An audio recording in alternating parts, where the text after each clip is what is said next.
All right, so, like, picture this, right? We've got this young shepherd, like barely a teenager, out in the fields with his sheep. What's going through his head? Probably hoping a wolf doesn't come along, right? Exactly. Or maybe like daydreaming about adventure, who knows?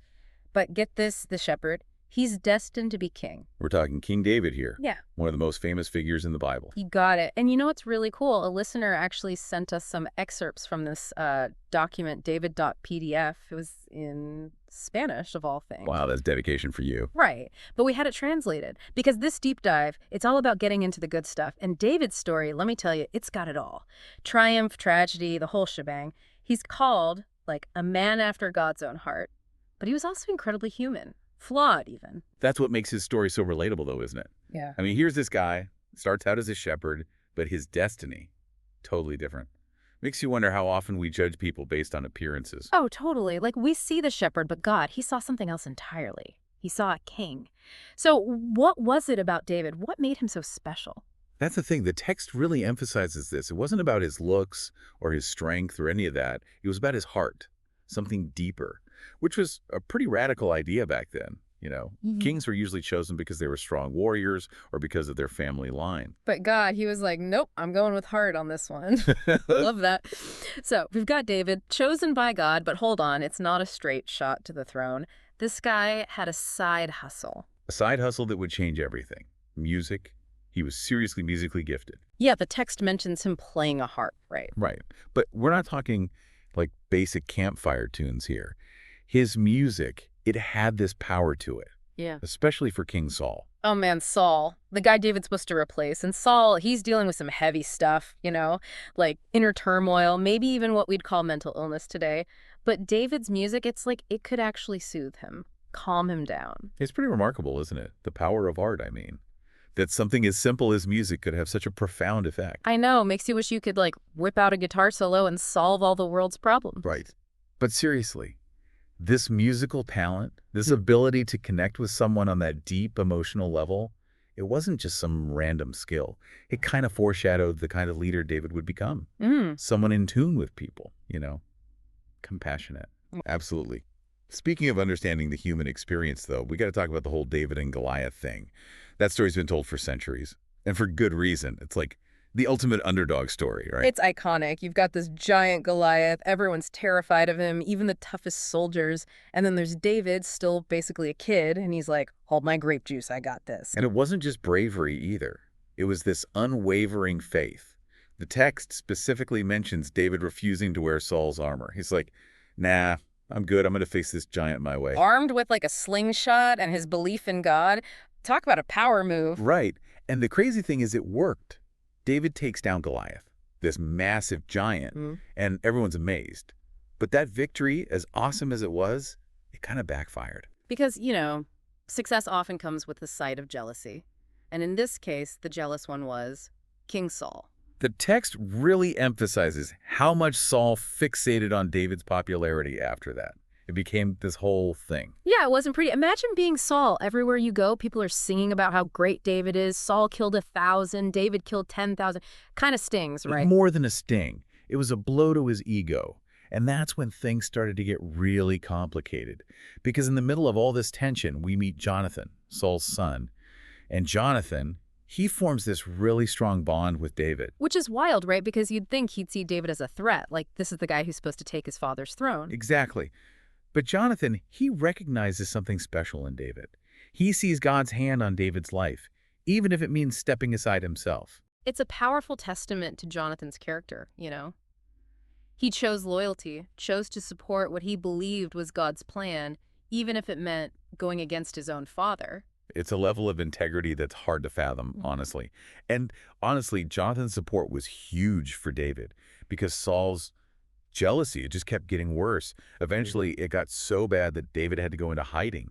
Like he was seriously on the run, constantly looking over his shoulder. Can you imagine knowing that the king, the most powerful guy around, is out to get you? Talk about stressful. It's really incredible when you think about it. Even with Saul breathing down his neck, David never tried to force his way onto the throne. He could have totally tried to overthrow Saul, right? I mean, he was super popular. Exactly. But he never did. He basically said, okay, God, it's your move, and just waited for things to play out. Talk about patience. So while he's waiting, what's David up to? Hiding in a cave, twiddling his thumbs? Not exactly. This is when he starts pouring his heart out in the Psalms. Remember those collections of prayers and hymns in the Bible. Oh, yeah, those are powerful stuff. Right. And David's Psalms, they're not just like polite requests to God. Yeah. He's real, raw, honest. He's angry, he's scared, he's even doubtful at times. But through it all, you can see this unwavering faith shining through. It's kind of like he's giving us permission to be honest with God, too, isn't it? Like, it's okay to bring our doubts and fears to the table. Totally.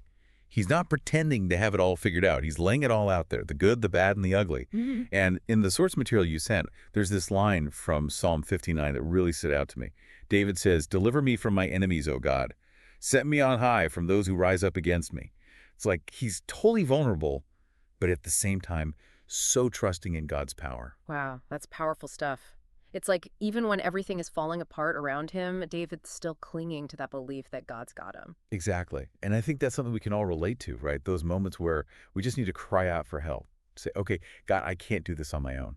For sure. But okay, so David's in exile, writing these incredibly powerful psalms, but we know he eventually becomes king, right? Right, but it's bittersweet. Saul and Jonathan, they're killed in battle. So it's like David finally gets what he's been waiting for, but at a huge cost. And he was devastated by their deaths, especially Jonathan's. He even wrote this incredibly moving lament for them. You can just feel the grief and loss in his words. It's a powerful reminder that even in victory, there can be loss.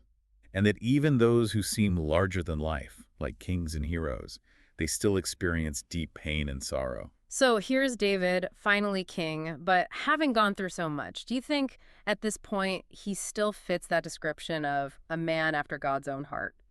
That's the million-dollar question, isn't it? Yeah. He's achieved this incredible destiny, but it's like the story's not over yet. Right, like there's still more to come. Exactly. He's king now, but he's still human, still flawed. And those flaws, they're going to lead to some pretty major challenges in the next chapter of his life. So we left off with David finally becoming king, but like at a cost. And it feels like now's when things get really complicated. Yeah, this is where we have to address the story of David and Bathsheba.